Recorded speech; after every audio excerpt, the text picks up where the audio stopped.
अस्सलाम वालेकुम dear teachers, कैसी हैं आप? उम्मीद करती हूँ बिल्कुल खैरियत से होंगी।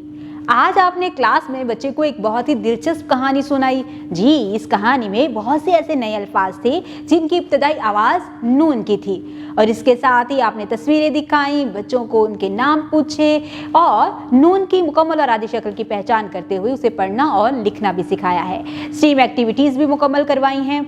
अब आपने बच्चे को क्लास वर्क करवाना है जो कि आप अपनी अंडर ऑब्जर्वेशन करवाएंगे। आपने बच्चों को बताना है कि उसने अपना क्लास वर्क कैसे मुकम्मल करना है। इसके साथ ही आप बच्चे को होमवर्क देंगे और उस होमवर्क में आपने बच्चे को क्लियरली बताना है कि उसने घर जाकर अपने पेरेंट्स को ये होमवर्क डायरी कैसे चेक करवानी है, फिर होमवर्क को कैसे मुकम्मल करना है और अपने दिन की रूटीन अपने पेरेंट्स के साथ कैसे शेयर करनी है। इस तरह से बच्चों का एक अच्छा रिलेशन अपने पेरेंट्स के साथ बन जाएगा और आपने भी क्लास में तमाम एक्टिविटीज़, स्टोरी टेलिंग और पिक्चर डिस्क्रिप्शन, इसके अलावा आपने क्लास में जो कहानी सुनानी है, तस्वीरें दिखानी हैं और जो सरगर्मियां करवानी हैं, इन सब पर आपने फोकस करना है कि बच्चों का इंटरेस्ट डेवलप हो, बच्चे बेहतर तरीके से इन तमाम एक्टिविटीज़ को परफॉर्म कर सकें और बेहतर तरीके से आपको इसके नताइज दे सकें। उम्मीद करती हूँ आपने आज की इस वीडियो से बहुत कुछ सीखा होगा। मज़ीद सीखने और जानने के लिए हमारे साथ रहिएगा। मिलते हैं अगली वीडियो में, तब तक के लिए अल्लाह हाफिज़।